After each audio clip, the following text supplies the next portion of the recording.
ideally more than one game. We do like to do two usually, I think is about right. But again, this is catch-up period. This is a game which was postponed from the first half of the season.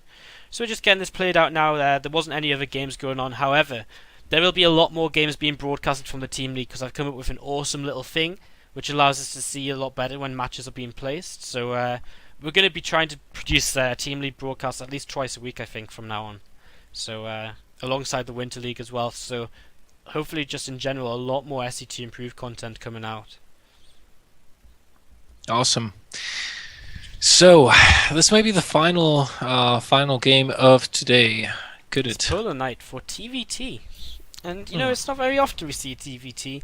We saw TvT in the Summer League in the Winter League the other day, and I was like, this is actually the first TvT I've casted for about half a year because you just don't see Terrans that much. Yeah, you know, for some reason, people in team matches, they tend to avoid setting up T versus T games for some reason. Now let's see. It's going to be a gas first for Frozz and a standard opening for Spirit. Spirit spawning in the top position here on Polar Night, and his opponent Frozz, he's going to be in the bottom location. Now let's see, this might be for a factory opening on Frozz's side, since he will start accruing those gas points way quicker than his opponent. Yeah. What was I going to say? Yeah, I think if Frozz is going to get a lot more aggressive here, Spirit, I think he went for 12 gas, which means he's going to open for Reaper at least, which is pretty nice because it means he's going to get the scouting information 100%. He'll be able to find out exactly what his opponent's up to, because with the way Frozz is open, there's not going to be a way that you can cover all entrances and hide it, basically. The Reaper can run past 2 Marines even, so unless he's extremely unlucky, basically. So this Reaper is really nice. He's going to see a factory coming up. He'll probably get in time to see whether it's a starport with a tech lab and anything like that as well. So I mean, a great little opening here for Spirit, and that's why I love Reaper openings, because it gives you so much scouting and you've still got the gas income to do whatever you want with it. You know, you can expand very quickly and then get your gas, your factory, starport up, and just go for slightly more economical aggression as well. So you can do anything from here: aggression, passivity, anything rolls.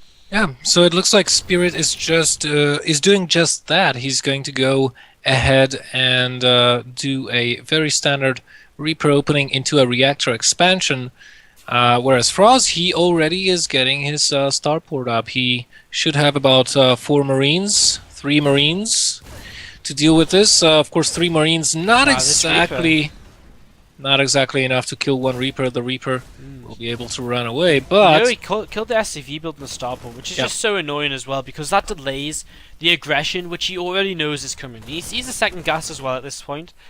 We see what's building out of the factory, the mine. So I think the Reaper is going to want to try and come back in, though, and just try and confirm, is this going to be a Banshee or is it going to be a drop play? Because it could have just been a mine into a tech lab.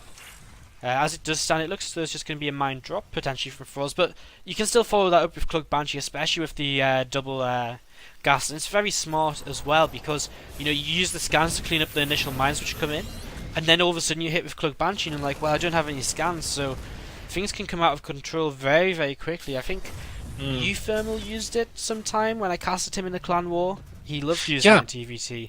Did we cast that together? He likes that. I think we actually did. It was like 4-3 for AT Gaming in the end or something. It was like one of the first SC2ITL matches. Yeah, I think that was it. Alright, so here comes the medevac. Going to be loading everything up. Look how smooth that build order is. Now, fortunately, very fortunately for Frozz, that Reaper has been killed off by those Marines. Oh, he did? Spirit just scanned right in the main base. He even saw the medevac loading up, which is... completely missed that. I mean, he knows exactly what's coming now, if he didn't know it before. He's got a mine moving into position in one direction. He's got Marines coming in the other side. The good thing about Polar Night is, you know, you can go wherever you want with the medevac. There's no real kind of, hey, you can't go this way into the main base, because it's just doesn't work like that. So the mines will be able to start burrowing here. We see the turrets start coming up, and these first 2 mines will start blowing up, but you know, in TvT, mines don't really do that much. you know, the splash doesn't kill off extra workers because of the extra health of an SCV, so Frozz is just going to get out of there with everything he can, which is 3 Marines and 1 mine, and this other mine will now be targeted down, so a nice little opening from Frozz, but I think Spirit has defended very well. He will leave with an SCV lead at the moment, and Frozz very smart to just borrow that mine there, again looking to force another scan if possible. You know, the SCV's lost for Spirit's not a whole lot gained there for Frozz. He only killed 2 SCVs, and that was with... Excuse me? Look what Frozz is doing. He's going for 1 base all in. He's adding on tanks. He's just moving across the map, and without this early damage done, Spirit's got his own tanks out. He's got his own Vikings out. He's I don't think this will work as well as Frozz intended it to. No, he does have air superiority. He has got that extra Viking up, which is very important, but Spirit's going to have a tank lead, which is absolutely huge. And even if we look at the overall numbers, Spirit just has a lead overall, 32 to 26 in workers, and he did have a huge army lead as well until recently when his Marines just kind of got him blasted, smithereens. But as you said, he does have that tank, and with that tank on the high ground, it's going to slow down Frozz's advance up the ramp considerably. He needs to find a way to take care of those Vikings, though, because that's what's giving Frozz the high ground vision. It's kind of difficult. I wonder if it's maybe even an option for him to jump on and just react to them out, maybe, or just add a turret onto his tanks or something. I don't know. It's kind of hard to say, but Frozz does have that air superiority, which does help out quite a lot. His 3rd tank now arriving, so we're at very even numbers here. I think Spirit getting slightly supply blocked has really cost him a little bit. This tank moving forward here will take down a tank of his opponent, so Spirit will just move that back, and he will just get out of range just in time, but he's going to have to move his other tank back at the same time.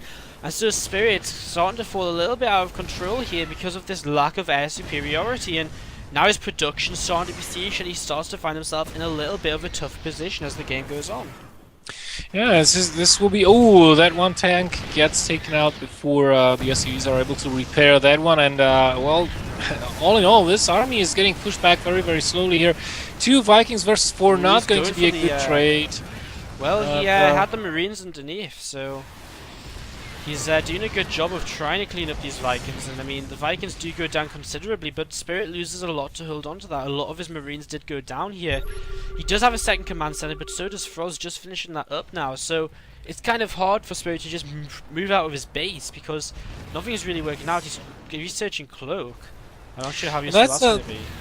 I don't know if that will actually work to any advantage for him, but those 2 Vikings that are remaining in the air, that's the critical point of this. Without those Vikings, Frozz would have never been able to do this. And you know, unless he can get rid of those 2 annoying flies in the air, there's nothing much that he can do. Well, it looks as though he might just about do it. So close. 1 more still is. Problem is, though, it's kind of already spiraled out of control. There's already 5 tanks here for Frozz in very good positions, and I mean, Spirit, he can kind of keep trying to move his tanks around and whatever he wants to, but it's just so hard because unless Frozz runs up the ramp, he's not going to be able to actually get anything out of this. So this is very hard, and yeah, Spirit is actually just going to GG out, and I think that was the only choice he really had, apart from really hoping that Frozz messed up.